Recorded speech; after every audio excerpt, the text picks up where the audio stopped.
تبارك الذي نزل الفرقان على عبده ليكون للعالمين نذيرا. الحمد لله. سبحان الله وبحمده عدد خلقه ورضا نفسه وزنة عرشه ومداد كلماته. إن الحمد لله نحمده ونستعينه ونستغفره ونعوذ بالله من شرور أنفسنا ومن سيئات أعمالنا. من يهده الله فلا مضل له ومن يضلله فلا هادي له. وأشهد أن لا إله إلا الله وحده لا شريك له. وأشهد أن محمدا عبده ورسوله. أما بعد فإن خير الحديث كتاب الله وخير الهدي هدي محمد صلى الله عليه وسلم. وشر الأمور محدثاتها وكل محدثة بدعة وكل بدعة ضلالة وكل ضلالة في النار. اللهم صل على محمد وعلى آل محمد كما صليت على إبراهيم وعلى آل إبراهيم إنك حميد مجيد. اللهم بارك على محمد وعلى آل محمد كما باركت على إبراهيم وعلى آل إبراهيم إنك حميد مجيد. أعوذ بالله السميع العليم من الشيطان الرجيم من همزه ونفخه ونفثه. يا أيها الذين آمنوا اتقوا الله حق تقاته ولا تموتن إلا وأنتم مسلمون. واعتصموا بحبل الله جميعا ولا تفرقوا. واذكروا نعمة الله عليكم إذ كنتم أعداء فألف بين قلوبكم فأصبحتم بنعمته إخوانا وكنتم على شفا حفرة من النار فأنقذكم منها. كذلك يبين الله لكم آياته لعلكم تهتدون.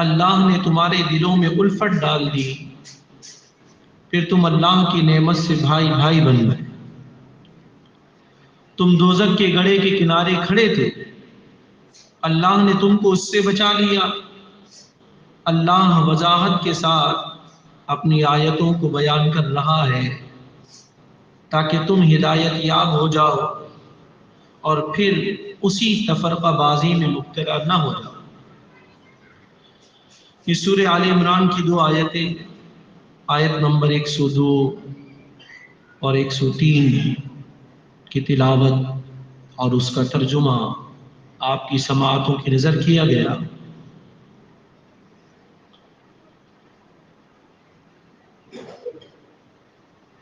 یہ ان آیات پر تقریباً تیسری نشست ہے جو ہم تسلسل کے ساتھ ان آیات سے متعلق سماعت کر رہے ہیں۔ سب سے پہلے نشست میں آپ تمام افراد نے اللہ رب العالمین کے تقوی، اللہ کی پرہیزگاری اور اللہ رب العالمین کے خوف سے متعلق سماعت کی۔ دیکھیے، جو آدمی ڈرتا ہے وہی بچنے کی کوشش کرتا ہے۔ ایک شاگرد ہے، وہ جب استاد کے پاس سبق پڑھتا ہے تو اس سبق کو اچھی طرح یاد کرنے کی کوشش کرتا ہے۔ کیوں؟ اس لیے کہ اسے معلوم ہے کہ اگر مجھے سبق ازبر نہ ہوا، یاد نہ ہوا، تو میرا جو استاد ہے مجھ سے ناراض ہو جائے، یعنی اس کی ناراضگی ذہن میں ہوتی ہے، تو لہٰذا وہ اپنے سبق میں خوب توجہ دیتا ہے۔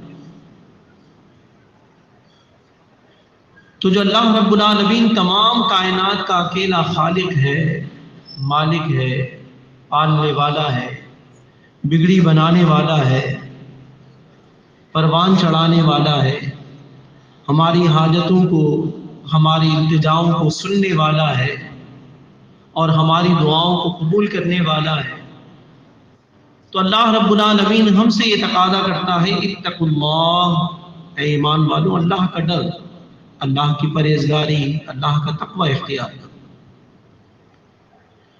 تو جو یہ سمجھتا ہے کہ میرا رب مجھ سے ناراض ہو جائے گا، اس کی ناراضگی اس کے سامنے ہوتی ہے،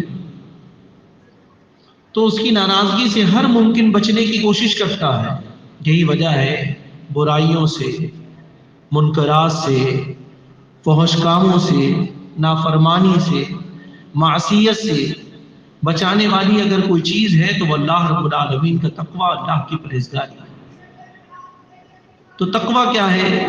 آپ نے یہ سماعت کیا تھا، اللہ رب العالمین کی نافرمانی سے بچنے کا نام تقوی ہے۔ اللہ کے خوف کو اپنے دلوں کے اندر جاگزی کرنے کا نام تقوی ہے۔ اللہ رب العالمین کے احکامات پر عمل کرنے کا نام تقوی ہے۔ کم پر قناعت کرنا اور اپنی آخرت کی تیاری کرنے کا نام اصل میں تقوی ہے۔ یہی وجہ ہے اللہ رب العالمین اہل تقوی سے محبت کرتا ہے۔ ان اللہ یحب المتقین۔ تو میں اور آپ یہ سوچیں کہ واقعتاً اللہ رب العالمین کی پرہیزگاری، اللہ کا تقوی ہمارے دلوں میں ہے۔ اگر اللہ کا تقوی، اللہ کی پرہیزگاری ہے تو اللہ رب العالمین یقیناً ہم سے محبت کرے گا۔ ان اللہ یحب المحسنین۔ بے شک اللہ رب العالمین نیکوکاروں سے محبت کرتا ہے کہ میں اور آپ نیک ہیں، کہ ہم اللہ رب العالمین کی رضا، اللہ کے خوشنودی حاصل کرنے کے لیے نیکیاں کرتے ہیں، اچھے کام کرتے ہیں، خیر کے کام کرتے ہیں، بھلائی کے کام کرتے ہیں، تو آپ یہ سمجھ لیجیے اللہ رب العالمین ہم سے محبت کرتا ہے۔ ان اللہ یحب المتوکلین۔ بے شک اللہ رب العالمین اپنے اوپر بھروسہ کرنے والوں سے محبت کرتا ہے۔ تو کیا میں اور آپ اللہ رب العالمین پر توکل کرتے ہیں؟ کہیں ایسا تو نہیں کہ ہم دنیا کی جو چیزیں ہیں اس پر ہمارا توکل ہو، تو پھر اللہ رب العالمین کی محبت نہیں ہوگی۔ اللہ کی محبت پانے کے لیے اللہ رب العالمین پر کامل توکل، کامل بھروسہ کرنا۔ حق تقاتہ کے بارے میں آپ نے سماعت کیا تھا کہ حق تقاتہ کیا ہے؟ حق تقاتہ یہ ہے کہ ہر حال میں اللہ رب العالمین کو یاد رکھا جائے، اللہ کا ذکر کیا جائے اور اللہ رب العالمین کا شکر ادا کیا جائے۔ دیکھیے جب میں اور آپ اللہ رب العالمین کی یاد کو تازہ رکھیں گے، اپنی زبانوں کو اللہ رب العالمین کے ذکر سے آشنا رکھیں گے اور اسے تر رکھیں گے، تو اللہ رب العالمین ہمیں یاد رکھیں گے۔ فاذکرونی اذکرکم، تم میرا ذکر کرو میں تمہارا ذکر کروں گا۔ کتنی بڑی خوش نصیبی کی بات ہے۔ میرا اور آپ کا کیا مقام ہے؟ یعنی ہم تو کچھ بھی نہیں ہیں، ہم سے کئی بڑے لوگ جو ہے اس دنیا میں آئے اور اللہ رب العالمین کی رضا، اللہ کی خوشنودی حاصل کر کر چلے گئے، اور اللہ رب العالمین ان سے محبت کرتا تھا۔ یہی وجہ ہے کہ آسمان والوں سے اللہ نے کہا فلاں سے محبت کرو، زمین والوں سے اللہ رب العالمین نے کہا کہ فلاں سے محبت کرو۔ کیوں؟ اس لیے کہ وہ اللہ رب العالمین کا ذکر کرنے والے تھے۔ حق تقاتہ ہی کیا ہے؟ ہر حال میں اللہ رب العالمین کا ذکر کیا جائے اور اس کا شکر ادا کیا جائے، کفران نعمت نہ کیا جائے۔ یہ سر سے لے کر پیر تک جو اللہ رب العالمین نے اعضاء و جوارح دیے ہیں، ہر ایک کے اندر ایک ایسی مشینری کام کر رہی ہے۔ یقین جانیے میں اور آپ اللہ رب العالمین کی اس نعمت کا زندگی بھر اپنی جبھی اللہ رب العالمین کے سامنے ٹکائے رکھے تو اللہ کا شکر ادا نہیں کر سکتے۔ کیا فرمایا؟ وَاشْكُرُوا لِي وَلَا تَكْفُرُوا، تو میرا شکر ادا کرو، میری ناشکری نہ کرو۔ تو حق تقاتہ ہی کیا ہے؟ ہر حال میں اللہ رب العالمین کا ذکر کیا جائے اور اللہ رب العالمین کی ناشکری نہ کیا جائے۔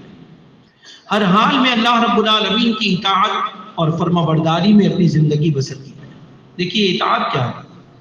جب میں یہ کہتا ہوں کہ میرا رب اللہ ہے، یہ کہنے کے بعد یعنی کلمے کے اقرار کے بعد اب کیا ہے کہ میرے اس جسم پر اللہ رب العالمین کا قانون چلے گا، میرے اس جسم پر اللہ رب العالمین کا قانون چلے گا۔ کیوں؟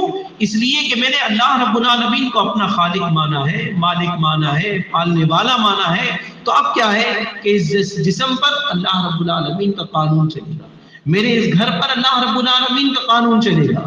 تو کیا ہر حال میں اللہ رب العالمین کی اطاعت کی جائے، فرما برداری کی جائے۔ یہ اطاعت کیا ہے؟ گویا کہ اپنے آپ کو اللہ رب العالمین کے سپرد کر دینا کہ اب جو ہے میں کچھ نہیں ہوں، جو میرا خالق کہے گا وہی میں مانوں گا۔ اگر میں یہ نہیں کر رہا ہوں تو آپ یہ سمجھ لیجئے وہ اطاعت اور فرما برداری پوری نہیں ہو رہی ہے اور اللہ رب العالمین کی نافرمانی موجود ہے، تو یقیناً اللہ رب العالمین کی اطاعت نہیں اور حق تقاتہ پر صحیح عمل نہیں کرنا۔ اللہ رب العالمین کی اطاعت کی جائے اور اللہ رب العالمین کی نافرمانی نہ کی جائے، اور ہر حال میں اللہ رب العالمین کے احکامات کی بجا آوری کی جائے۔ تو گویا کہ یہ تمام چیزیں جب ملتی ہیں تو حق تقاتہ ہی کا حق ادا ہوتا ہے۔ یہ تمام باتیں آپ تمام سن چکے ہیں۔ پھر اللہ رب العالمین نے یہ ارشاد فرمایا وَلَا تَمُوتُنَّ إِلَّا وَأَنْتُمْ مُسْلِمُونَ، دیکھو تمہیں موت نہ آئے مگر اس حال میں کہ تم مسلم ہو۔ اب بات کیا ہے کہ ایک نام اللہ رب العالمین نے دیا ہے اور یہاں پر کئی نام ہیں جو زمینی نام ہیں۔ جو نام اللہ رب العالمین نے دیا ہے اس نام کو ہم اپنا نہیں رہے، اس نام کو اپنانے میں ایام جاہلیت کی طرح غیرت اور حمیت نظر آتی ہے، اور جو زمینی نام ہے اس کو اپنانے میں فخر محسوس کرتے ہیں۔ تو یہ اللہ رب العالمین کی اطاعت تو نہیں ہوئی، یہ اللہ کی فرما برداری تو نہیں ہوئی۔ میں لاکھ یہ کہہ دوں کہ میں اللہ رب العالمین کی توحید کا نمبردار ہوں، لیکن جو بات اللہ رب العالمین نے کہی ہے میں اسے ماننے کو تیار نہیں ہوں، وہ نام اپنانے کو تیار نہیں ہوں جو نام اللہ رب العالمین نے اہل ایمان کا رکھا ہے، اور میں کہتا ہوں کہ نہیں میں ایمان والا ہوں، تو یہ آپ کا جو زبانی دعویٰ ہے یہ کبھی پایہ تکمیل کو نہیں پہنچے گا۔ تو آپ نے یہ سماعت کیا تھا اللہ رب العالمین نے اہل ایمان کا جو نام منتخب کیا وہ سماکم المسلمین من قبل وفی هذا، اس اللہ رب العالمین نے تمہارا نام اس قرآن مجید میں بھی اور اس سے پہلے بھی مسلمین نام اللہ رب العالمین نے رکھا، اور آدم علیہ السلام سے لے کر تمام انبیاء علیہ السلام اور جو رسول آئے ہیں یہاں تک کہ محمد الرسول اللہ صلی اللہ علیہ وسلم تک تمام کے تمام اللہ رب العالمین کے مسلم تھے اور ان کے ماننے والے بھی مسلم تھے. اور آپ نے گزشتہ مرتبہ تقریباً قرآن مجید سے 10 یا 11 مقامات میں نے آپ کو پڑھ کر سنائے تھے، اور ہر ایک نبی نے اسی نام کا پرچار کیا، اسی نام کو اختیار کرنے کی وصیت کی، اور اسی نام کو اختیار کرنے کی اللہ رب العالمین سے یہ التجا کی، توفنی مسلمہ، اے اللہ تو ہمیں اس حال میں موت دے کہ ہم مسلم ہوں. یعنی یہ تمام نام گویا کہ تمام انبیاء علیہ السلام تواتر کے ساتھ بتاتے چلے آئے ہیں، اور یہی بات آج جماعت المسلمین بیان کرتی ہے کہ آئیے اس نام کو اپنانے والے بن جائیے جو اللہ رب العالمین نے آسمان سے نازل کیا ہے. ان تمام زمینی ناموں کا یکسر آپ جو ہے وہ انکار کر دیجئے جس نام کو اختیار کرنے کے بعد آپ کو اللہ رب العالمین کے ہاں سرخروئی نہیں ملنے والی. دیکھیے آج ہم تمام کے تمام اس بات کی دعوت دیتے ہیں جس طرح کی دعوت اللہ رب العالمین نے اہل کتاب کے لیے محمد الرسول اللہ صلی اللہ علیہ وسلم سے فرمائی تھی. کیا؟ قل یا اہل الکتاب تعالوا الى کلمۃ سواء بیننا وبینکم الا نعبد الا اللہ ولا نشرک به شیئا ولا يتخذ بعضنا بعضا اربابا من دون اللہ فإن تولوا فقولوا اشهدوا بأننا مسلمون. اے رسول صلی اللہ علیہ وسلم آپ یہ کہہ دیجئے اے اہل کتاب آؤ تم اس بات کی طرف آؤ جو ہم میں اور تم میں قدر مشترک ہے. قدر مشترک کیا بات ہے؟ یعنی اس بات کو تم بھی مانتے ہو اور ہم بھی مانتے ہیں، یعنی تم بھی اس کا انکار نہیں کرتے ہو اور ہم بھی اس کا انکار نہیں کرتے. کیا؟ کہ تم بھی اللہ رب العالمین کی خالص عبادت کرتے ہو اور اس عبادت میں ذرہ برابر بھی کسی کو شریک نہیں کرتے ہو. لا نعبد الا اللہ ولا نشرک به شیئا ولا يتخذ بعضنا بعضا اربابا من دون اللہ، اور نہ ہی تم اور نہ ہی ہم اللہ رب العالمین کے علاوہ ہم آپس میں ایک دوسرے کو رب بنانے والے ہوں. اگر تم ان تمام تر باتوں سے منہ موڑتے ہو یعنی اس کا یکسر انکار کرتے ہو فَإِن تَوَلَّوْا فَقُولُوا اشْهَدُوا بِأَنَّا مُسْلِمُونَ، تو تم گواہ رہنا ہم تو اللہ رب العالمین کے مسلم ہیں. تو آج ہم بھی اس بات کا دعویٰ کرتے ہیں کیا کہ آج تمام تر اس دنیا کے اندر جتنے بھی مذاہب ہیں، مسالک ہیں، مکاتب فکر ہیں، جو نام لیتے ہیں توحید کا، جو اس بات کا اقرار کرتے ہیں کہ اللہ رب العالمین ہمارا الہ ہے، جو اس بات کا اقرار کرتے ہیں کہ محمد الرسول اللہ صلی اللہ علیہ وسلم ہمارے آخری پیغمبر آخری رسول ہے، جو اس بات کا اقرار کرتے ہیں کہ قرآن مجید ہماری آخری کتاب ہے، جو اس بات کا اقرار کرتے ہیں کہ خانہ کعبہ جو ہے وہ ہمارا قبلہ ہے، تو آج ہم ان تمام لوگوں سے یہ دعوت دیتے ہیں، یہ ان سے کہتے ہیں کہ آئیے وہ تمام قدر مشترک چیزیں جن پر تم جو ہے وہ ہمارے ساتھ متحد ہو، متفق ہو، ہم دعوت دیتے ہیں کہ آؤ اس بات پر متفق ہو کر ایک جان ہو جائیں، متحد ہو جائیں، اتحاد اور یگانگت کے ساتھ اللہ رب العالمین کے اس دین کو اپنی جامہ پہنانے کے لیے اور تمام تر ادیان باطلہ پر غالب کرنے کے لیے ہم تمام کے تمام کوشش کرتے ہیں. یہ کوشش کب ہوگی؟ کہ جب نام بھی ایک ہو اور جب کام بھی ایک ہو. جب نام مختلف ہوگا اور راستے مختلف ہوں گے تو ہم کبھی نہیں مل سکتے. دیکھیے نام بھی وہی رکھنا ہوگا جو اللہ رب العالمین نے آسمان سے نازل کیا، اور راستہ بھی وہی اپنانا ہوگا جو اللہ رب العالمین نے آسمان سے محمد الرسول اللہ صلی اللہ علیہ وسلم پر نازل کیا ہے. تو جب ہمارے اندر اتحاد اور یگانگت اور ہم تمام کے تمام متحد ہو کر اللہ رب العالمین کے دین کے غلبے کے لیے نکلیں، تو اللہ رب العالمین نے کیا ارشاد فرمایا؟ وَلَا تَمُوتُنَّ إِلَّا وَأَنتُمْ، تمہیں موت نہ آئے مگر اس حال میں کہ تم مسلم ہو. دیکھیے مسلم مرنے کے لیے آپ نے سنا تھا مسلم جینا ضروری ہے. مسلم جینا کیوں ہے؟ اس لیے کہ معلوم نہیں کس وقت، کس لمحے، کس گھڑی اللہ رب العالمین کی طرف سے بلاوا آ جائے. اگر ایسی حالت میں بلاوا آیا کہ اللہ رب العالمین کی نافرمانی کا کام سر انجام دے رہے ہو تو آپ یہ سمجھ لیجئے پھر خاتمہ ایمان اسلام کا نہیں ہوا. صحیح بخاری کے الفاظ آپ نے سماعت کیے تھے، انما الاعمال بالخواتیم، اعمال کا دار و مدار خاتمے پر ہے. یعنی جس حال میں آدمی مرا ہے تو اللہ رب العالمین سے دعا کیجیے اللہ رب العالمین مجھے اور آپ کو جب موت دے ایمان اور اسلام کی حالت میں موت دے. اس حال میں موت دے کہ ہم اللہ رب العالمین کے مسلم ہوں، اس حال میں موت دے کہ اللہ رب العالمین ہم سے راضی ہو. تو آپ یہ سمجھ لیجیے یہ جو معاملہ ہے یہ اللہ رب العالمین کے ہاں سرخروئی کا ہوگا. اب اللہ رب العالمین نے ہم سے یہ تقاضا کیا، کیا وَاعْتَصِمُوا بِحَبْلِ اللَّهِ جَمِيعًا وَلَا تَفَرَّقُوا۔ اے ایمان والو، تم تمام کے تمام متحد ہو کر، ایک جماعت ہو کر اللہ رب العالمین کی رسی کو مضبوطی سے پکڑو۔ یہ جو اعتصام ہے، یہ گویا کہ مضبوطی کے ساتھ اللہ رب العالمین کی رسی کو تھامنا ہے، اسے چھوڑنا نہیں ہے۔ کیا فرمایا؟ ان الذین قالوا ربنا اللہ ثم استقاموا، بے شک جن لوگوں نے کہا ہمارا رب اللہ ہے اور اس پر انہوں نے استقامت دکھائی۔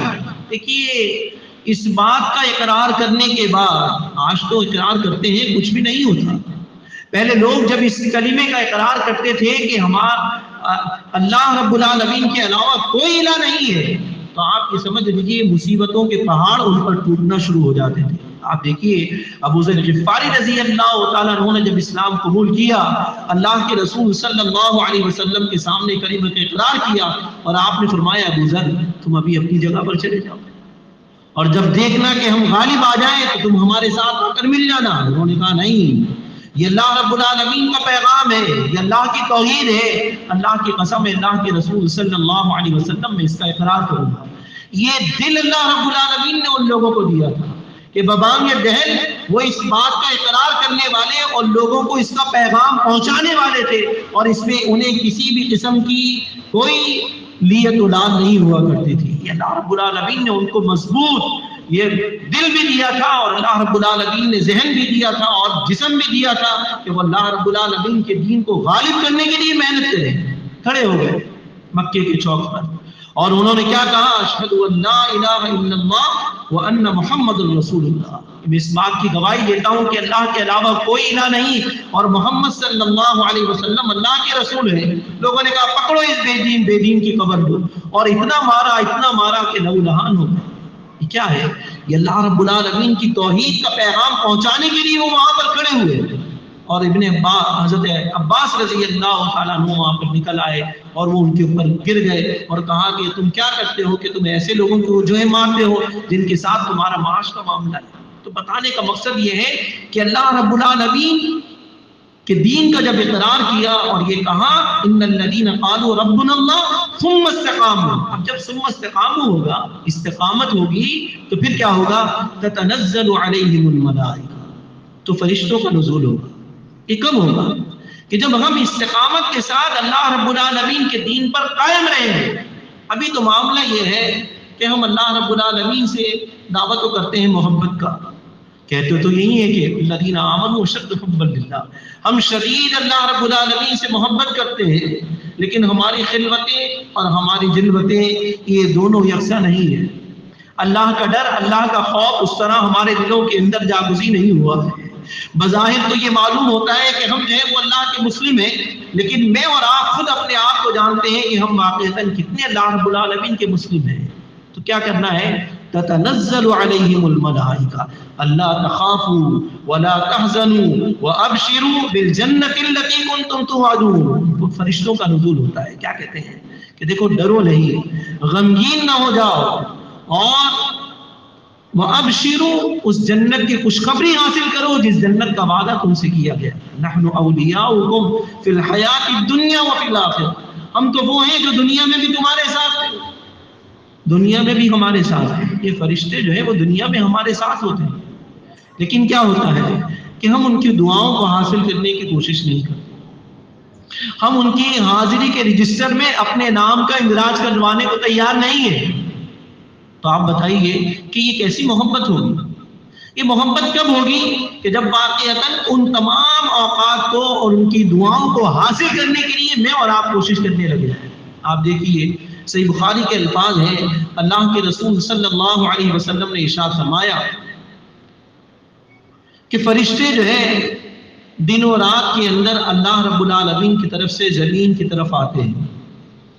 جو فجر میں آتے ہیں وہ عصر تک یہاں پر رہتے ہیں اور عصر میں واپس چڑھ جاتے ہیں۔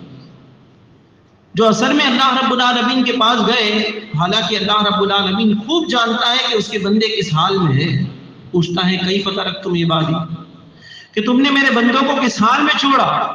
وہ کہتے ہیں اللہ آتیناہم وہم یصلون وترکناہم وہم یصلون، جب ہم گئے تو وہ نماز پڑھ رہے تھے اور جب ہم آئے تو نماز پڑھ رہے تھے. یعنی جس وقت آئے ہیں فجر کی نماز تھی اور تمام کے تمام ایک جماعت میں ایک امام کے پیچھے اللہ رب العالمین کے لیے نماز میں کھڑے ہیں. ان کے اندر نہ کوئی کالا ہے نہ کوئی گورا ہے، نہ امیر ہے نہ کوئی غریب ہے، نہ کوئی دولت مند ہے نہ کوئی غریب ہے، تمام کے تمام اللہ رب العالمین کے بندے ہیں، اور ایک امام کے ساتھ اللہ رب العالمین کی توحید، اللہ کی وحدانیت بیان کرنے کو اور اللہ رب العالمین کے سامنے سجدہ کرنے کو تیار نظر آتے ہیں. فرشتے جاتے ہیں اور اللہ رب العالمین کے پاس ہی لکھواتے ہیں کہ میں اور آپ اس عمل کو حاصل کرنے والے ہیں، کہ میں اور آپ مسلمین کی اس اجتماعیت میں اپنی شمولیت کو یقینی بنانے کے لیے تیار نظر آتے ہیں. آپ دیکھیے جب مسجد نبوی کا قیام ہوا ہے تو کیوں ہوا؟ تاکہ اللہ رب العالمین کی جو توحید ہے اس کو بلند و بالا کیا جائے، اور وہاں پر جو ہے وہ اذان کا ایک سلسلہ جاری و ساری کیا گیا، اور وہاں پر اللہ رب العالمین کی بڑائی، اللہ کی کبریائی اور محمد الرسول اللہ صلی اللہ علیہ وسلم کے رسالت کی جو ہے وہ شہادت دینے کے لیے گویا کہ ایک طریقہ کار اپنایا گیا. اور آج تک اور قیامت تک آنے والے جو مسلمین ہیں اس کام کو سر انجام دیتے رہیں گے. لیکن کیا میں اور آپ اس کے لیے قربانی دینے کو تیار نظر آتے ہیں؟ ہماری فجر آپ دیکھ لیجئے، ہماری عصر کی نماز دیکھ لیجئے، دیگر ہماری نمازوں کا کیا حال ہے. دیکھیے یہ اجتماعیت سے منسلک ہونا، اجتماعیت کے ساتھ اگر رہیں گے تو فرشتے ہمارے ساتھ ہیں، اور اگر نہیں تو پھر آپ یہ سمجھ لیجئے یہ دنیا میں اگر وہ ہمارے ساتھ نہیں ہے تو آخرت میں بھی ہمارے ساتھ نہیں ہوں گے. نحن اولیاؤکم فی الحیات الدنیا وفی الاخرہ، ہم تو وہ لوگ ہیں جو ہم دنیا میں بھی تمہارے دوست ہیں اور آخرت میں بھی ہم تمہارے دوست ہیں. وَلَكُمْ فِيهَا مَا تَشْتَهِي أَنفُسُكُمْ وَلَكُمْ فِيهَا مَا تَدَّعُونَ. اب بولو تمہارا کیا دل چاہتا ہے؟ آج دنیا میں بھی چاہت کرتے ہیں، آج دنیا میں بھی میں اور آپ چاہتے ہیں کہ فلاں کام ہو جائے، فلاں معاملہ ہمارا حل ہو جائے، فلاں کام ہو جائے. لیکن وہ اللہ رب العالمین کی جنت جب ملے گی تو آپ ایک چیز سوچیں گے یا اپنی زبان سے نکالیں گے، وہ چیز آپ کو مہیا کر دی جائے گی. کیا میں اور آپ نہیں چاہتے کہ وہ جنت جو اصل میں اللہ رب العالمین کے اہل تقوی کا مقام ہے، وہ جنت جو اصل میں اللہ رب العالمین کے نیکوکاروں کا مقام ہے، وہ جنت جو اللہ رب العالمین کے صدیقین کا جو مقام ہے، جو انبیاء اور رسول کا مقام ہے، جو اللہ رب العالمین اللہ والوں کا مقام ہے، کہ میں اور آپ نہیں چاہتے کہ میرا اور آپ کا مقام وہاں پر ہو؟ اس کے لیے کیا کرنا ہوگا؟ اس کے لیے اس دنیا کے اندر محنت، مشقت، کوشش کرنی ہوگی، اور اللہ رب العالمین سے اپنے تعلق کو مضبوط کرتے ہوئے اپنی زندگی کو بسر کرنا ہوگا. تو فرمایا اللہ رب العالمین نے وَاعْتَصِمُوا بِحَبْلِ اللَّهِ جَمِيعًا وَلَا. اب اس ٹکڑے میں اللہ رب العالمین نے دو حکم دیے، یعنی ایک کام کو کرنے کا اللہ رب العالمین نے حکم دیا اور ایک کام کو چھوڑنے کا حکم دیا. کس کام کو کرنے کا حکم دیا؟ متحد ہو جاؤ، ایک ہو جاؤ، یگانگت کے ساتھ ایک جماعت بن کر رہو. اور کس چیز کو چھوڑنے کا حکم دیا ہے؟ فرقہ بندی کو چھوڑنے کا حکم، دھڑے بندی کو چھوڑنے کا حکم دیا، اختلاف اور افتراق سے منع کرنا. دیکھیے اللہ رب العالمین ہمارا واحد خالق ہے، مالک ہے، پالنے والا ہے، بگڑی بنانے والا ہے. وہ اللہ رب العالمین اپنی ذات میں، اپنی صفات میں کامل ہے، یکتا ہے، واحد ہے، اس کا کوئی شریک نہیں. اور اللہ رب العالمین اپنی ذات میں، اپنی صفات میں اور اپنے حقوق کے اندر یکتا ہے، واحد ہے، اس کا کوئی شریک نہیں. آج ہم کائنات کا جب مشاہدہ کرتے ہیں تو جب ہم دیکھتے ہیں پہاڑوں کو، یہ پہاڑ استقلال کی اور استقامت کی جو ہے نظیر نظر آتے ہیں. آپ دیکھیے کہیں پر پہاڑ ہیں وہ پتھر کی شکل میں، کہیں پہاڑ ہیں ان پر اللہ رب العالمین نے مختلف قسم کے جو ہے وہ انواع و اقسام کے پھل اور انواع و اقسام کی جو چیزیں ہیں اللہ رب العالمین نے اگوائی ہوئی ہیں. کہیں پہاڑوں کا ہم دیکھتے ہیں کہ وہاں پر برف جمی ہوئی ہے، لیکن حیت کے لحاظ سے تمام تر پہاڑ گویا کہ ایک نظر آتے ہیں. آپ سمندر کی مخلوقات کو دیکھیے، سمندر کی جو مخلوقات ہیں وہ آپ کو جہاں کہیں بھی آپ جائیں گے وہ مخلوقات گویا کہ اللہ رب العالمین نے جو اس کی بنیادی ساخت بنائی ہے وہ ایک نظر آتی ہے. وہ یہ الگ بات ہے ان کا رنگ الگ ہو، ان کی خوبصورتی الگ ہو، ان کا جمال اور حسین ہونا الگ ہو۔ بالکل اسی طرح آپ جو ہے پھول کو دیکھیے، آپ مختلف قسم کے جو ہے پھل کو دیکھیے، اللہ رب العالمین نے ان تمام کو گویا کہ بنیادی ساخت کے لحاظ سے ایک بنایا ہے۔ دنیا میں آپ کہیں بھی چلے جائیں، لیکن وہ کہیں پر آپ کو کچھ ملے گا، کہیں کچھ اور ملے گا۔ اب جب ہم انسانوں کو دیکھتے ہیں، اللہ رب العالمین نے یہ جو انسان بنائے ہیں اشرف المخلوقات، یہاں پر بھی آپ یہ دیکھیں گے ان کی بنیادی ساخت یکساں ہے، ایک ہے، اس میں علیحدگی نہیں ہے۔ ہاں آپ کو یہ ملے گا کہیں پر کالے ہیں، کہیں گورے ہیں، کہیں تہذیب و تمدن کا کہیں فرق نظر آئے گا آپ کو، کہیں پر جو ہے وہ لسانیت کا فرق نظر آئے گا، لیکن دو ہاتھ، دو آنکھیں، دو پیر، یہ جو جسامت، جو جسمانی ساخت اللہ رب العالمین نے بنائی ہے وہ ایک نظر آتی ہے۔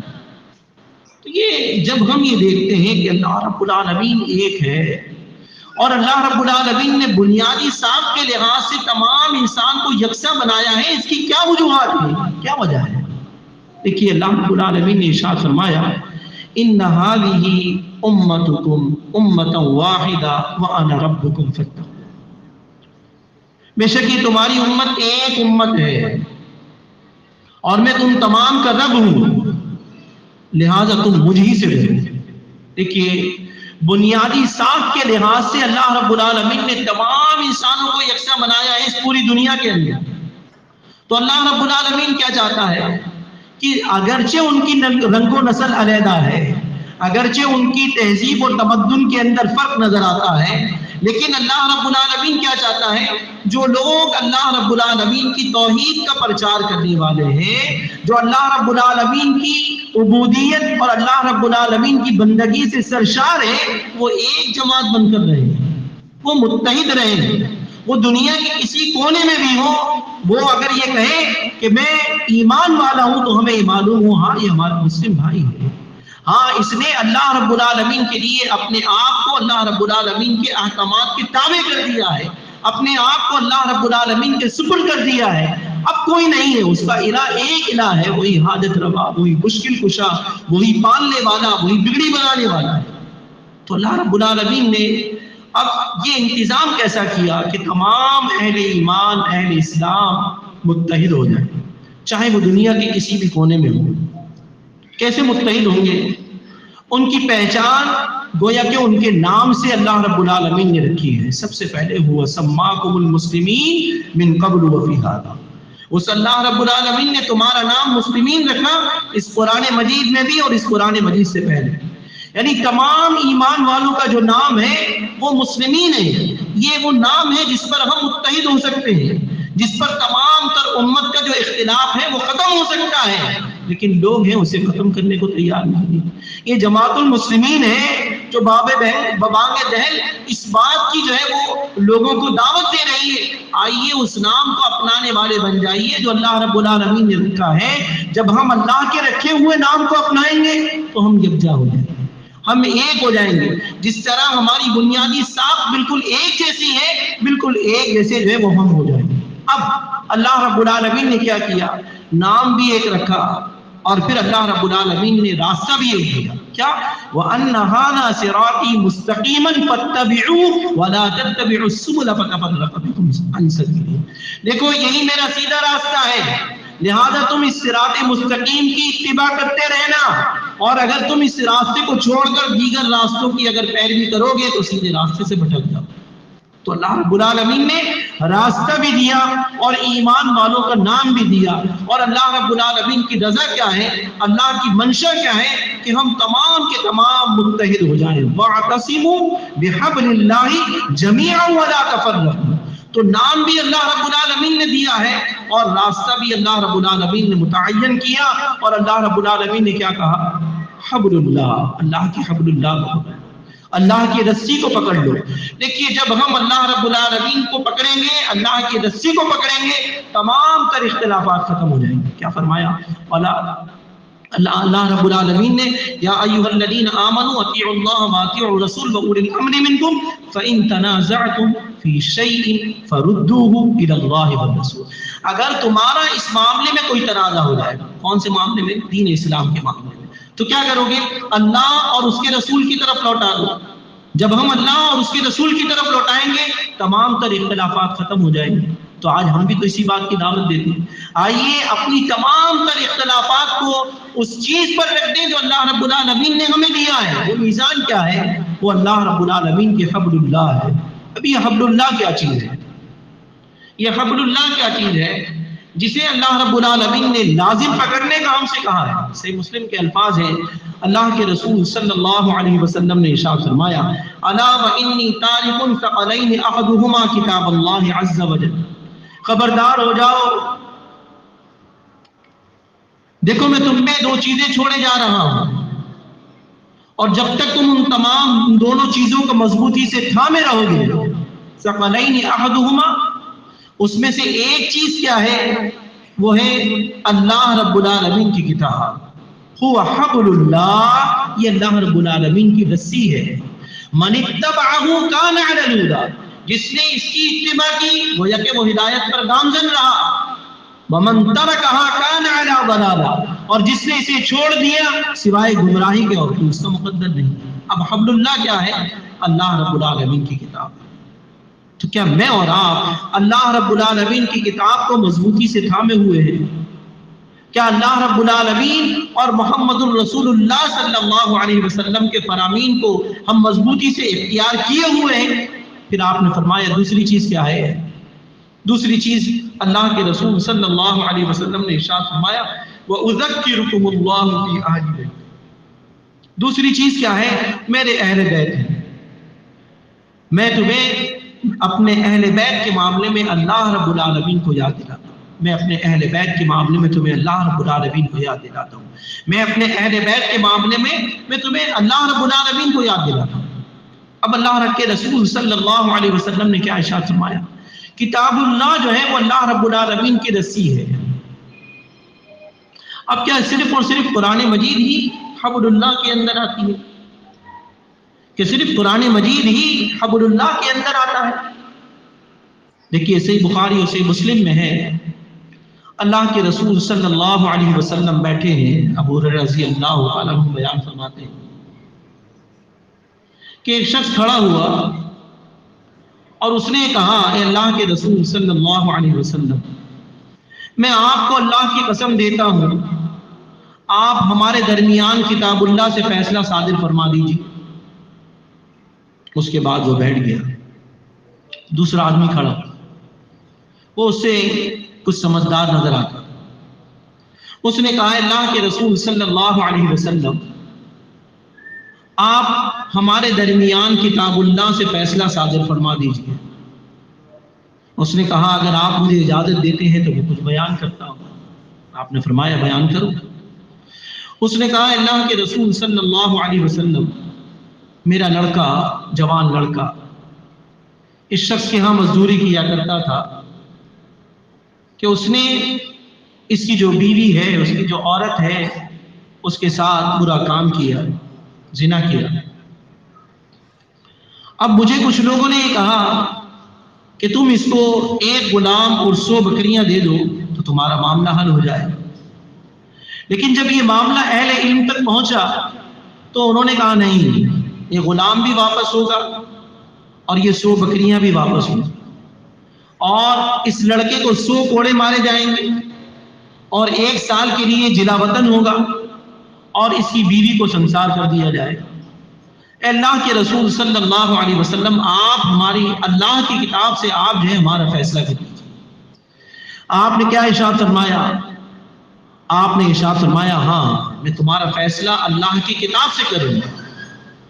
پھر آپ نے فرمایا کہ یہ 100 بکریاں اور غلام کو واپس کیا جائے گا، اس لڑکے کو 100 کوڑے مارے جائیں گے، 1 سال کے لیے جلا وطن کیا جائے گا، اور اے انیس تم جاؤ اس کی عورت کے پاس، اگر وہ اس کا اعتراف کرے تو تم اسے سنسار کر دو. اب یہ جو فیصلہ اللہ کے رسول صلی اللہ علیہ وسلم نے فرمایا ہے، اور آپ نے فرمایا میں کتاب اللہ سے تمہارا فیصلہ کر رہا ہوں، اگر ہم اللہ رب العالمین کے قرآن مجید فرقان حمید میں دیکھتے ہیں تو یہ فیصلہ کہیں نظر نہیں آتا۔ اس کا کیا مقصد ہوا؟ حدیث بھی کتاب اللہ ہے، کیوں؟ اس لیے وما ينطق عن الهوى ان هو الا وحی یوحی، رسول اپنی زبان سے کچھ نہیں کہتا، جو کچھ بھی کہتا ہے اسے اللہ رب العالمین کی طرف سے جو وحی کی جاتی ہے وہی چیز اللہ کے رسول صلی اللہ علیہ وسلم بیان کرتے ہیں۔ تو آپ یہ سمجھ لیجئے، حاکم میں حسن سند سے اللہ کے رسول صلی اللہ علیہ وسلم نے ارشاد فرمایا، یا ایھا الناس، اے لوگوں، انی قد ترکت فیکم ما ان اعتصمتم به فلن تضلوا ابدا کتاب اللہ و سنت نبی۔ اے لوگوں دیکھو میں تم میں دو چیزیں چھوڑے جا رہا ہوں، جب تک تم اسے مضبوطی سے تھامے رہو گے تم کبھی گمراہ نہیں ہوگے۔ ایک کون سی ہے؟ اللہ کی کتاب، اور دوسری نبی صلی اللہ علیہ وسلم کی سنت۔ تو اب کیا معلوم ہوا کہ اصل میں حبل اللہ کیا ہے؟ اللہ رب العالمین کی کتاب اور محمد الرسول اللہ صلی اللہ علیہ وسلم کے فرامین۔ دیکھیے دین اسلام، اللہ کے رسول صلی اللہ علیہ وسلم پر جو وحی نازل ہوئی ہے اقرأ باسم ربک الذی خلق سے لے کر، اور پھر جو آخری آیہ مبارکہ ہے الیوم اکملت لکم دینکم، یا اللہ کے رسول صلی اللہ علیہ وسلم کی زندگی جو آپ کی اختتام پذیر ہوئی ہے، آپ اس دنیا سے رخصت ہوئے ہیں، تو وہیں تک جو بھی چیز ہے وہ دین اسلام ہے، وہ ہمارے لیے حجت ہے، وہ ہمارے لیے حجت شریعہ ہے۔ اور اسی دو چیزوں کے اندر اللہ رب العالمین نے اپنی جو دین ہے اس کو مکمل کر دیا، کامل کر دیا۔ اب اس کے اندر کسی بھی قسم کا کوئی نقص نہیں ہے، اس کے اندر نہ ہی کوئی اضافے کی گنجائش ہے اور نہ ہی کسی چیز کو کمی کیا جا سکتا ہے۔ تو اللہ رب العالمین نے کیا ارشاد فرمایا؟ وَاعْتَصِمُوا بِحَبْلِ اللَّهِ جَمِيعًا وَلَا تَفَرَّقُوا، اے ایمان والو تم سب کے سب مل کر اللہ رب العالمین کی رسی کو مضبوطی سے تھامے رہو اور فرقے فرقے نہ بنو۔ اللہ رب العالمین نے ایک اور جگہ ارشاد فرمایا، شرع لکم من الدین، اس اللہ نے تمہارے لیے دین کا واضح راستہ مقرر کیا، ما وصى به نوح والذی اوحینا الیک وما وصینا به ابراہیم وموسیٰ وعیسیٰ ان اقیموا الدین ولا تتفرقوا فیہ۔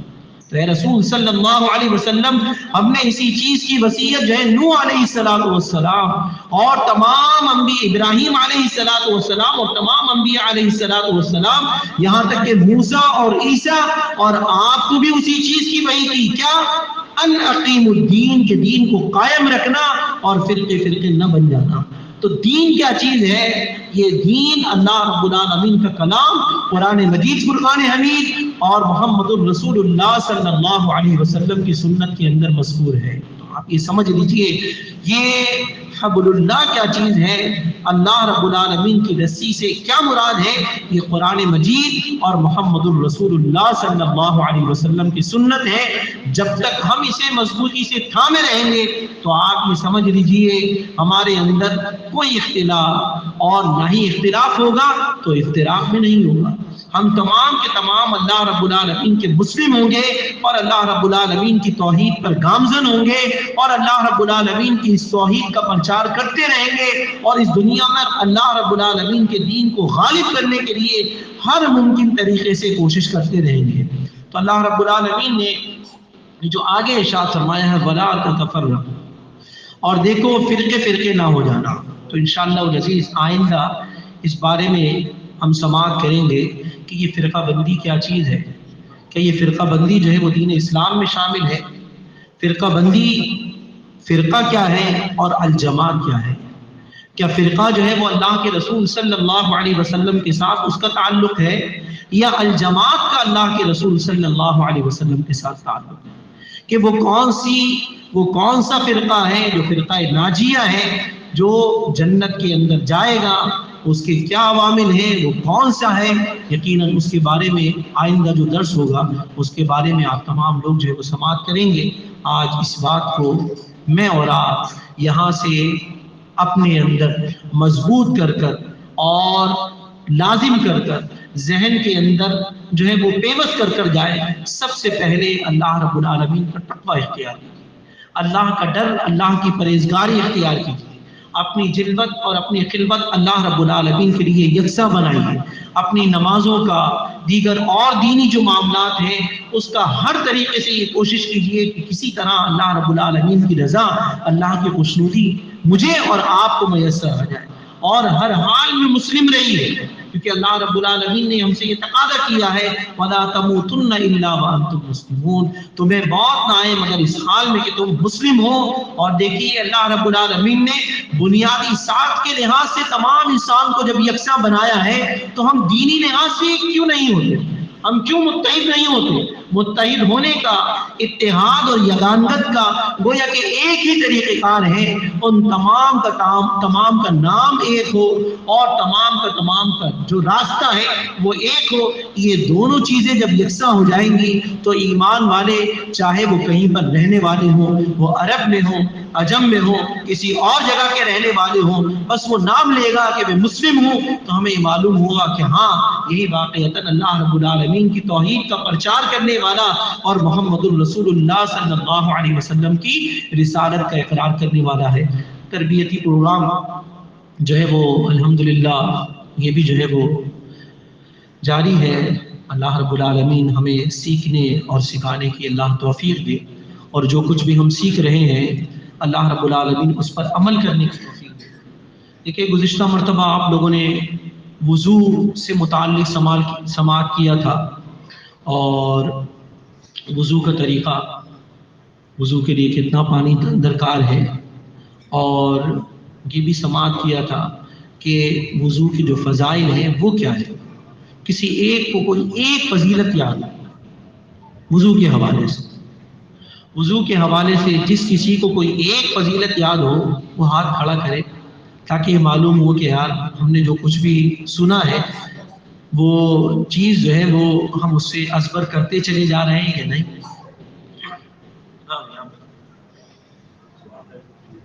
جنت میں مجھے بہت سے پسند ہے جب مسلمین تشریف لائیں گے تو ان کے ہاتھ اور جو ہے چہرہ اور سب چمکے گے۔ اللہ کے رسول صلی اللہ علیہ وسلم نے ارشاد فرمایا، صحیح بخاری اور صحیح مسلم میں یہ حدیث یاد دلائی انہوں نے، جب آپ قبرستان گئے تو آپ نے ارشاد فرمایا السلام علی دار قوم مؤمنین وَإِنَّا إِن شاء اللَّهُ بِكُمْ لَلَاحِقُونَ، سلامتی ہو اے مومنین گھر والوں تم پر، اور انشاءاللہ ضرور ہم یہ چاہتے ہیں کہ ہم تم سے ملاقات کریں۔ وَدِدْتُ أَنَا قَدْ رَأَيْتُنَا إِخْوَانُنَا، یعنی ہماری یہ چاہت ہے کہ ہم اپنے بھائیوں سے ملاقات کریں۔ صحابہ کرام رضوان اللہ علیہ مجمعین نے فرمایا اولسنا اخوانک یا رسول اللہ، اللہ کے رسول صلی اللہ علیہ وسلم کیا ہم آپ کے بھائی نہیں ہیں؟ آپ نے فرمایا انتم اصحابی، تم میرے صحابہ ہو۔ میرے بھائی کون ہیں؟ وہ لوگ ہیں جو میرے بعد آنے والے ہیں۔ اب انہوں نے کہا اللہ کے رسول صلی اللہ علیہ وسلم جو بعد میں آنے والے لوگ ہیں، مسلمین ہیں، آپ ان کو کیسے پہچانیں گے؟ تو آپ نے فرمایا دیکھو تم میں سے کسی شخص کے پاس کئی سیاہ گھوڑے ہوں، لیکن ان میں سے کچھ ایسے ہوں جن کی پیٹھ سفید ہو، یعنی سفید کلیان والے گھوڑے ہوں، تو تم ان تمام سیاہ گھوڑوں میں ان سفید گھوڑوں کو پہچان نہیں لو گے؟ انہوں نے کہا اللہ کے رسول صلی اللہ علیہ وسلم ہم ضرور پہچان لیں گے۔ تو آپ نے کیا فرمایا کہ میں تمہیں تمہارے وضو کے اعضاء کی چمکداری اور سفیدی کی وجہ سے پہچان لوں گا، وَأَنَا فَرَطُكُمْ عَلَى الْحَوْضِ، اور حوض کوثر پر تمہارا استقبالی ہوں گا۔ اتنی بڑی خوش نصیبی کی بات ہے۔ تو یہ وضو جو ہے معمولی نہیں ہے، اس وضو کو کامل کیجیے، اس وضو کو مکمل کیجیے۔ یہ وضو اگر کامل اور مکمل ہو جاتا ہے تو آپ نے ابو ہریرہ کے حوالے سے آپ نے یہ حدیث سماعت کی تھی صحیح مسلم کے حوالے سے، کہ جب آدمی یہ وضو مکمل کر لیتا ہے تو ایسا ہو جاتا ہے حتی یخرج نقیا من الذنوب، تمام تر گناہوں سے پاک و صاف ہو جاتا ہے۔ اور ابو حضرت عثمان رضی اللہ تعالیٰ عنہ ارشاد فرماتے ہیں کہ نماز کے لیے چل کر جانا اور باجماعت نماز میں شامل ہونا اس کا ثواب اس سے علیحدہ ہے۔ تو میں اور آپ اپنے وضو کی طرف خوب توجہ کریں کہ وضو کامل ہو رہا ہے، مکمل ہو رہا ہے یا نہیں، کہیں ایڑی خشک تو نہیں رہے۔ ایک ناخن کے برابر جگہ بھی اگر خشک رہ جاتی ہے تو آپ کا وضو کامل نہیں ہوگا، اور وضو آپ کا کامل نہیں ہے تو پھر نماز نہیں ہوگی۔ چلیے دوسری اگر کوئی چیز کسی کو یاد ہے فضیلت کے حوالے سے،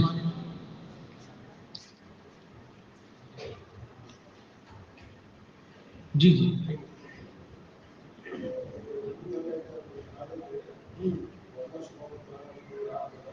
ہاں صحیح مسلم کے الفاظ ہیں، جب آدمی جو ہے وہ یہ دعا پڑھتا ہے جو ہم وضو کے آخر میں پڑھتے ہیں، تو اس کے لیے جنت کے 8 دروازے کھول دیے جاتے ہیں۔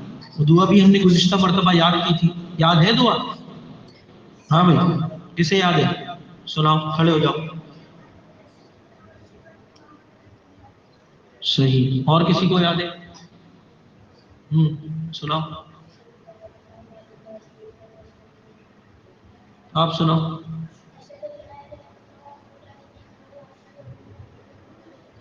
دوسری دعا بھی یاد کروائی۔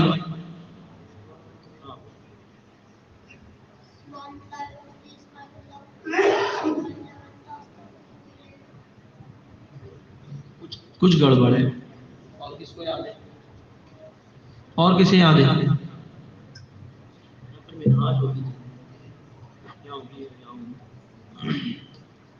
ہاں، اور کسے یاد ہے؟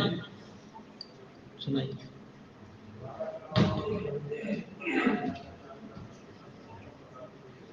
اس کی فضیلت کیا ہے؟ اس کی فضیلت کیا ہے؟ جنت کے 8 دروازے تھے، تو ہم نے بھی سن لی۔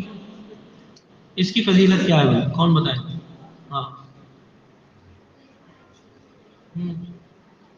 ایک پرچے پر لکھ کر اس کو سر بمہر کیا جاتا ہے، اور پھر قیامت کے دن اسے کھولا جائے گا۔ اب معلوم نہیں اللہ رب العالمین جو ہے وہ اس کے بدلے میں ہمیں کیا دینے والا ہے۔ تو مجھے یہ بتائیے کس کس کو یہ دعا یاد ہے؟ ذرا ہاتھ کھڑا کر لیں۔ یہ دعا کسے یاد ہے؟ ذرا ہاتھ کھڑا کر لیں۔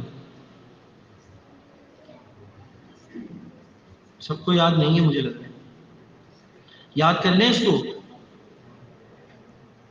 جزاک اللہ خیر۔ کچھ ہاتھ کھڑے، صحیح ہے۔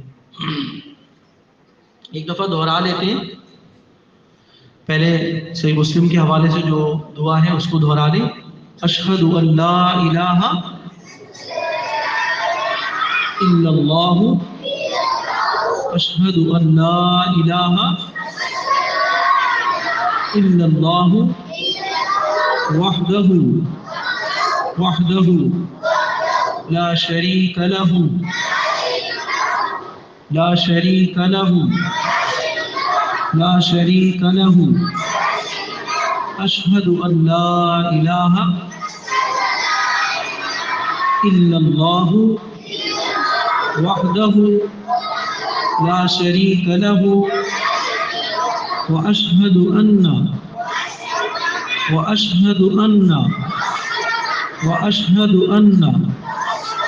محمدا عبدہ ورسولہ اشہد ان لا الہ الا اللہ وحدہ لا شریک لہ واشہد ان محمدا عبدہ ورسولہ۔ دوسری دعا یاد کر لیجیے۔ سبحانک اللہم وبحمدک، سبحانک اللہم وبحمدک، سبحانک اللہم وبحمدک،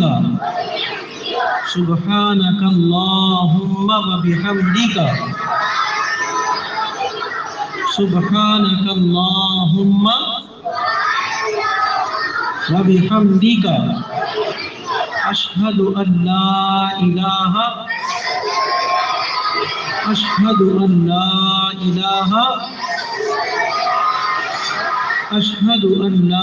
الہ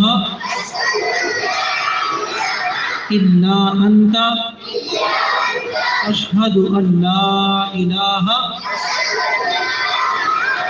الا انت، سبحانک اللہم وبحمدک، اشہد ان لا الہ إلا أنت أستغفرك أستغفرك أستغفرك وأتوب إليك وأتوب إليك وأتوب إليك وأتوب إليك سبحانك اللهم وبحمدك أشهد أن لا إله إلا أنت أستغفرك وأتوب إليك. اس کا ترجمہ سن لیجئے. اے اللہ تو پاک ہے اور تو اپنی تعریف کے ساتھ تمام کمزوریوں سے پاک ہے. میں گواہی دیتا ہوں کہ کوئی الہ نہیں سوائے تیرے. میں تجھ سے معافی طلب کرتا ہوں اور میں تجھ سے توبہ کرتا ہوں.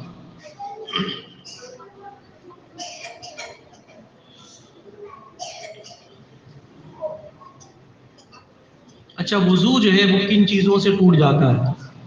جس کسی کو معلوم ہو وہ ہاتھ کھڑا کرے. وضو وہ کون کون سے امور ہیں جن کی وجہ سے وضو ٹوٹ جاتا ہے؟ ہاں بھائی بتاؤ.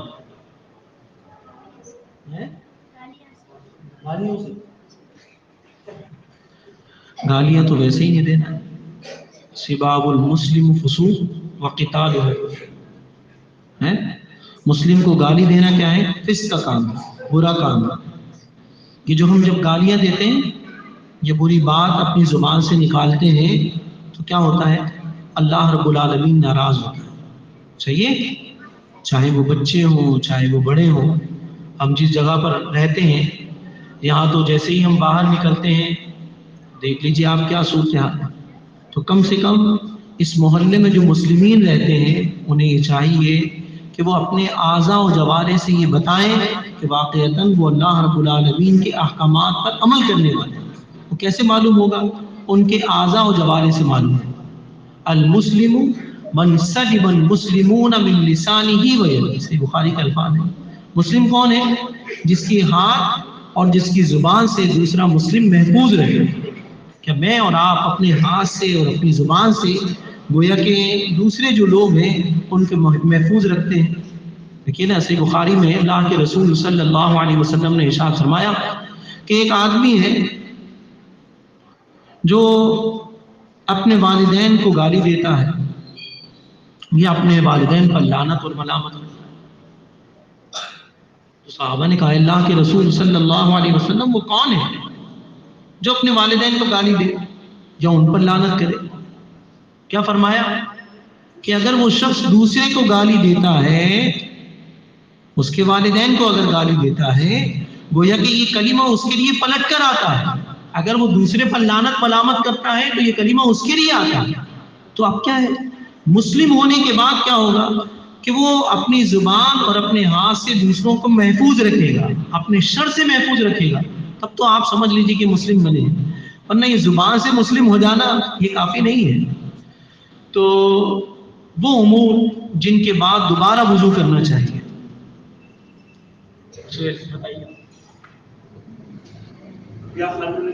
بس ایک بتا دیا انہوں نے. آپ بتائیے دوسرا ہے اونٹ کا گوشت کھانے سے. صحیح. تیسرا ہاں پیشاب یا پکانا. نیند آ جائے. اچھا اونگ آئے گی تو بھائی وضو ٹوٹ جائے گا؟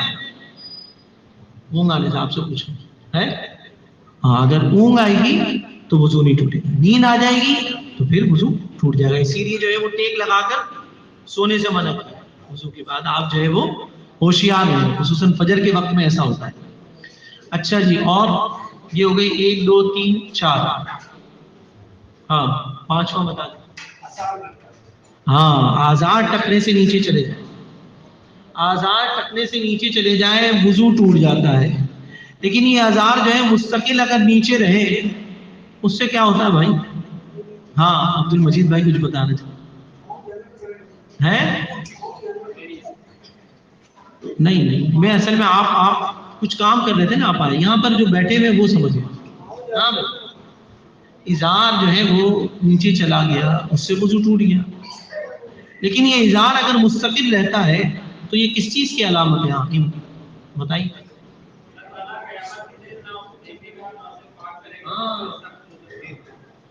صحیح مسلم کے الفاظ ہیں، اللہ رب العالمین قیامت کے دن نہ اس کی طرف نظر کرم کرے گا، نہ اسے پاک کرے گا، نہ اس سے بات کرے گا. آپ اندازہ لگائیں. یہاں لوگوں کو خوش کرنے کے لیے تو ہم کیا کرتے ہیں، ازار کو نیچے لے جاتے ہیں. دیکھیے لوگ نہ ہی ہمارے ساتھ خبر میں آئیں گے اور نہ ہی وہاں اللہ رب العالمین کے پاس آئیں گے. یہاں تو راضی کرنے کے لیے روپیہ پیسہ بھی ہے، لوگوں کی سفارش بھی موجود ہے. وہاں نہ روپیہ پیسہ کام آئے گا نہ سفارش کام آئے گی. تو کیا کرنا ہے، اپنے ازار کو ٹکنے سے اوپر رہنا ہے. حضرت عمر رضی اللہ تعالیٰ عنہ ایسے وقت میں کہ ان کا زخم اتنا شدید ہے کہ جو کچھ بھی وہ کھاتے ہیں وہ زخم سے باہر آ جاتا ہے. وہ انصاری نوجوان جب آیا تھا اور اس نے آپ سے بات کی تھی تو کیا کہا، اس بچے کو دوبارہ بلاؤ.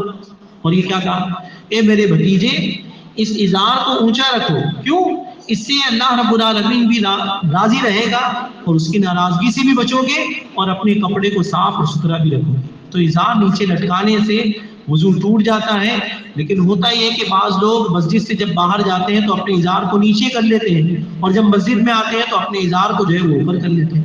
اللہ رب العالمین اللہ کے رسول صلی اللہ علیہ وسلم کے ذریعے یہ پیغام دے رہا ہے کہ قیامت کے دن نہ ہی ایسے شخص کو کوئی پاک کرے گا اور نہ ہی اس کی طرف نظر کرے گا اور نہ ہی اس سے بات کرے گا. تو پھر اس کے ساتھ کیسا معاملہ ہوگا؟ تو لہٰذا ہمیں چاہیے اپنے ازار کو مستقل اوپر رکھیں. ہاں جی، اور اب رہ گئے تقریباً، ہاں بھائی ایک رہ گیا، نہیں سہیل. اور بیٹا آپ لوگ خاموش رہے، بالکل خاموش، اچھے بچے ہو. ہاں مزی کا خارج ہو جانا، صحیح ہے، مزی کا خارج ہو جانا. یہ کتنے 8 امور ہیں. کتنے ہیں؟ 8 امور ہیں. بعض لوگ کہتے ہیں کہ خون نکل جائے تو بھائی اس سے بھی جو ہے وضو ٹوٹ جاتا ہے. نہیں، ایسا کچھ نہیں. جو اللہ کے رسول صلی اللہ علیہ وسلم نے کیا بتایا، پیشاب کرنا یا پخانہ کرنا، ریا کا خارج ہونا، سونا، اونگنے سے منہ وضو نہیں ٹوٹتا. اور شرمگاہ کو ہاتھ لگانا، شرمگاہ کو جب ہاتھ لگاتے ہیں اس سے بھی وضو ٹوٹ جاتا ہے. اونٹ کا گوشت کھانا اور مزی کا خارج ہونا، تہمد شلوار یا پاجامے کو لٹکانے سے بھی وضو ٹوٹ جاتا ہے. تو یہ تمام جو امور ہیں اس کو یاد رکھیے گا. آئندہ انشاءاللہ آپ لوگوں سے پوچھوں گا، بتاؤں گا نہیں، آپ تمام سے پوچھوں گا، یہ یاد ہونے چاہیے ہر ایک. اچھا جی، اب میں نے وضو کر لیا ہے اور عصر کی نماز ادا کر لی. اب میں یہ چاہتا ہوں کہ میں مغرب کی نماز بھی ادا کروں اور میرا وضو ہے. تو کیا وہ جو میں نے وضو کیا تھا عصر میں، وہ مغرب کی نماز کے لیے بھی جو ہے وہ ہو جائے گا یا مغرب کے لیے مجھے علیحدہ سے وضو کرنا ہوگا؟ ہاں بھائی کیا کہتے ہیں؟ آپ بیٹھ جاؤ نہیں، ادھر بیٹھو تو پھر میں آپ کی بات سنوں گا. نہیں ہاں بھائی عمران تم بتاؤ. نہیں، صرف ابھی یہ بات ہو رہی ہے کہ میں نے عصر کا وضو کیا ہے اور مغرب کا وقت داخل ہو گیا اور میرا وضو باقی ہے. تو کیا مجھے مغرب کی نماز کے لیے علیحدہ وضو کرنا ہوگا؟ ہاں بھائی، اسی وضو میں نماز ہو جائے گی. صحیح ہے. اللہ کے رسول صلی اللہ علیہ وسلم نے ایک وضو سے کئی نمازیں پڑھی. صحیح ہے نا. تو اگر آپ جو ہے وہ عصر میں آپ وضو کرتے ہیں اور مغرب تک رہتا ہے تو آپ اس سے پڑھ لیجیے. مغرب میں کرتے ہیں اور عشاء میں ہے آپ کا وضو تو آپ وہ بھی پڑھ لیجیے. صحیح ہے. اچھا جی، ایک شخص وضو کرتا ہے اور ناخن برابر جگہ اس کی رہ جاتی ہے، تو اب آپ بتائیے کہ اس کو دوبارہ وضو کرنا ہوگا یا کیا کرے گا؟ اس کا وضو مکمل ہو گیا یا نہیں ہوا، یا اسے دوبارہ وضو کرنا ہے یا کچھ اور کرے، کیا کرے؟ ہاں اقبال بھائی، دوبارہ جو ہے اسے لوٹانا ہے، وضو کو دوبارہ آپ نے لوٹانا ہے. اچھا ہوتا یہ ہے کہ جب ہم وضو کرتے ہیں تو پانی کی مقدار ہمیں کیا بتائیے؟ پانی کی مقدار کیا بتائی ہے؟ ہاں بھائی ہے 780 گرام. اب ہوتا کیا ہے کہ ہم تو کیا کرتے ہیں، نل کا ہم نے کھولا اور بس اب شروع ہو گئے. تو میں اور آپ اپنے آپ سے پوچھیں کہ یہ جو پانی 780 گرام سے زیادہ جا رہا ہے یہ کس میں آئے گا؟ کیا فرمایا قرآن مجید میں؟ ان المبذرین کانوا اخوان الشیاطین. فضول خرچ کون ہے؟ یہ شیطان کے بھائی بند ہیں. فضول خرچ کون ہے؟ یہ شیطان کے بھائی بند.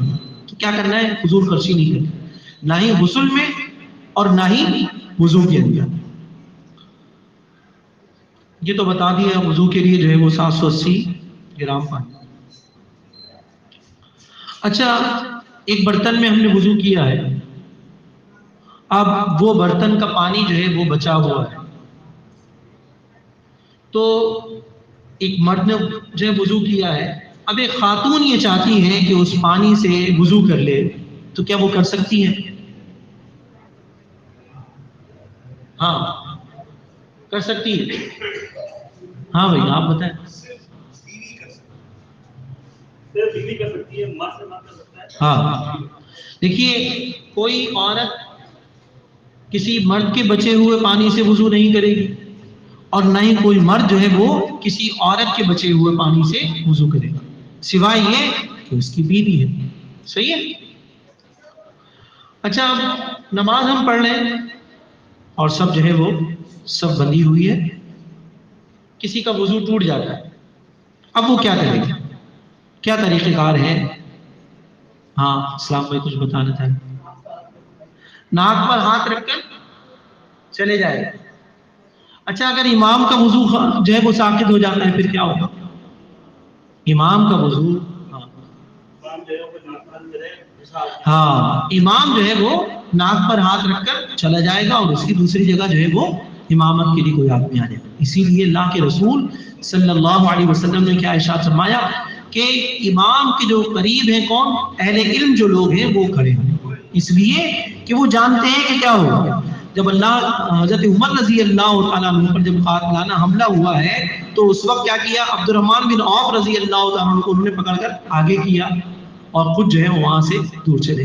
تو اہل علم اگر کھڑے ہوں گے تو امام کے لیے بھی آسانی ہے اور مقتدی کے لیے بھی آسانی ہے. اچھا اگر میرا وضو ہے، یہ بات انہوں نے کہی تھی، کوئی چکنی چیز میں نے کھا لی ہے، تو کیا میں ایسے ہی حالت میں نماز ادا کر سکتا ہوں؟ جی کلی کرنی ہے. ہاں تم بھی بتا رہے تھے، بتاؤ کیا کرنا ہے؟ بتاؤ. کلی کرنی ہے. کوئی چکنی چیز اگر ہم نے کھا لی ہے اور نماز ادا کرنی ہے، وضو ہے، تو پھر کیا کرنا ہے؟ کلی کر لینا. اچھا اب نماز کے اندر یہ وہم آ گیا کہ ہوا خارج ہو گئی، ریا خارج ہو گئی، اب کیا میں نماز کو توڑ کر چلا جاؤں، نماز چھوڑ کر چلا جاؤں؟ کیا طریقہ کار ہے اس کا؟ ہاں دیکھیے جب تک آواز نہ آئے یا بو نہ آئے آپ کیا کریں گے؟ نماز چھوڑ کر نہیں جائیں گے، کیونکہ شیطان نماز کے اندر خلل ڈالتا ہے اور شیطان یہ کام کرتا ہے، اس سے آدمی کو یہ احساس ہوتا ہے کہ یار میرا وضو جو ہے وہ چلا گیا. نہیں، جب تک کہ آواز نہ آئے یا بو نہ آئے نماز چھوڑ کر نہیں جانا ہے.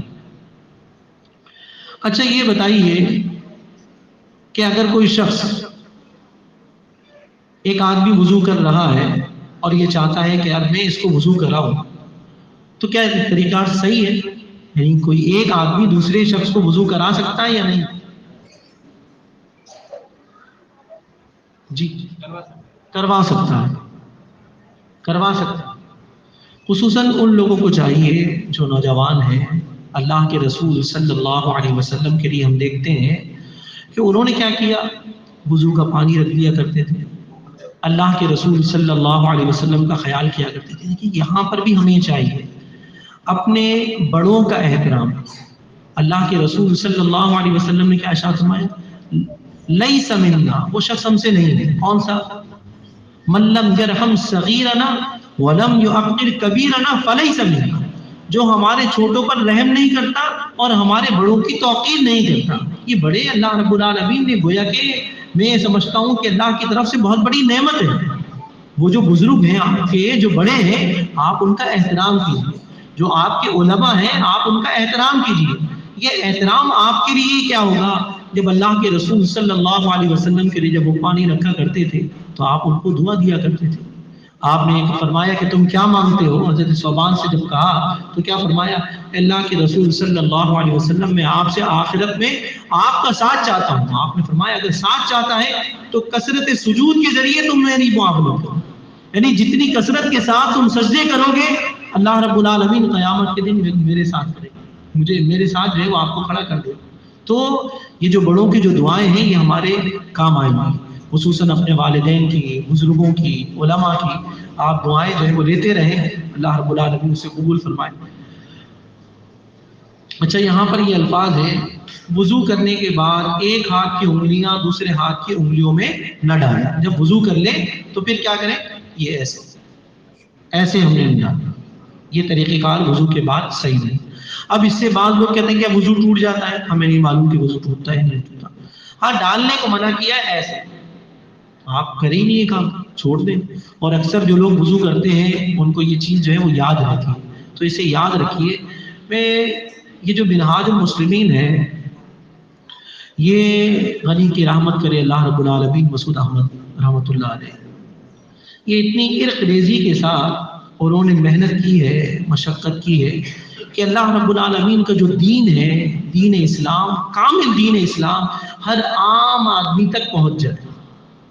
اور انہوں نے انتھک محنت کے ساتھ اس کام کو سر انجام دیا. اب مجھے اور آپ کو کیا کرنا ہے؟ یہ اپنے گھروں میں، اپنے محلوں میں آپ اٹھائیں. آپ کے لیے کوئی ضروری نہیں ہے کہ جو ہے وہ عالم آئے گا، فلاں آئے گا جو ہے وہ آپ کے درس دے گا، فلاں کچھ بھی نہیں کریں. آپ اٹھائیں اور کوئی بھی آپ جو ہے وہ اس کے اندر جو جتنے بھی مضامین ہیں آپ اس کو جو ہے وہ کھولیے اور پڑھنا شروع کر دیجیے. اردو کے اندر لکھا ہوا ہے، نیچے اس کا حوالہ دیا ہوا ہے. چاہے تو آپ اس کا متن پڑھ لیں، چاہے تو آپ اس کو جو ہے وہ حدیث کے اندر نکال کر دیکھ لیں. تو یہ بہت بڑی آسانی ہے تمام کے لیے. یہ مسلمین کا ایک قسم کا انسائکلوپیڈیا ہے کہ آپ چاہتے ہیں کہ بھائی فلاں کام میں نے کرنا ہے، آپ نے فوراً منہاج کھولا، بھائی عقیقہ کیا چیز ہے، آپ نے دیکھا غسل کیا چیز ہے، وضو کیا چیز ہے، یہ تمام کا تمام اس میں مل جائے. تو للہ ادخلوا فی السلم کافہ، اللہ نے کیا ارشاد فرمایا؟ ایمان والو تم اسلام میں پورے داخل ہو جاؤ. ولا تتبعوا خطوات الشیطان، اور دیکھو شیطان کے قدم بقدم نہ چلو. انہ لکم عدو مبین، وہ تمہارا کھلا دشمن ہے، وہ چاہتا ہی نہیں کہ ہم جو ہے دین اسلام پر چلیں. تو للہ میں اور آپ اس کتاب کے ذریعے اپنے علم کے اندر اضافہ کر سکتے ہیں. میں اور آپ اسے سیکھنے اور سکھانے کے اندر اسے استعمال کر سکتے ہیں. للہ اپنے گھروں میں، اپنے محلوں میں، اپنے مساجد میں، اپنے جائے صلات پر اس کتاب کو پڑھنے کا، پڑھانے کا، اس کو سیکھنے اور سکھانے کا اہتمام کریں. یقین جانیے کہ میں اور آپ جو سیکھے ہیں یا آج جو بیان کر رہے ہیں یا جو لوگوں کے ہاتھ کھڑے ہو رہے ہیں، یہ انہوں نے اسی سے سیکھا ہے، انہوں نے اسی سے ہی سیکھا ہے. تو کوئی مسئلہ نہیں ہے، جب آپ اس کو پڑھیں گے تو یقیناً آپ بھی سیکھ جائیں گے. تو جو بات میں نے کہی ہے، اللہ رب العالمین سے دعا کیجیے اللہ رب العالمین ہمیں عمل کرنے کی توفیق عطا فرما دے. دیکھیے کہ ایک دور گزر گیا، اب ایک دور گزرنے کو تیار نظر آتا ہے. ایک دور گزر گیا اور ایک دور گزرنے کو تیار نظر آتا ہے، اور یہ بچے ہمارے سامنے بیٹھے ہیں. آپ کی سمجھ لیجئے جو لوگ چلے گئے اب ہم بھی جو ہے وہ ان کے نقش قدم پر جانے والے ہیں، ہم بھی نہیں رہیں گے. یہ اس جگہ پر ان لوگوں کو آنا ہے. اگر ہم نے ان کی صحیح تعلیم اور تربیت کا اہتمام نہیں کیا تو قیامت کے دن اللہ رب العالمین اس بارے میں ہم سے باز پرس کرے گا. لہذا تمام والدین، چاہے وہ مرد ہو چاہے وہ عورت ہو یا گھر کا جو بھی سربراہ ہے، اس کی یہ ذمہ داری ہے کہ وہ خود جب وہ یہ کوشش کر رہا ہے اور وہ جہنم سے بچے تو اس کی ذمہ داری ہے کہ وہ اپنے گھر والوں کو بھی اس سے بچائے. تو یہ قیمتی سرمایہ ہے، اس سرمایہ کو ضائع نہ کیجیے. اللہ رب العالمین مجھے اور آپ کو عمل کرنے کی توفیق عطا فرمائے. اقول قولی ھذا لی ولکم استغفر اللہ استغفر اللہ استغفر اللہ. تبارك الذي نزل الفرقان على عبده ليكون للعالمين نذيرا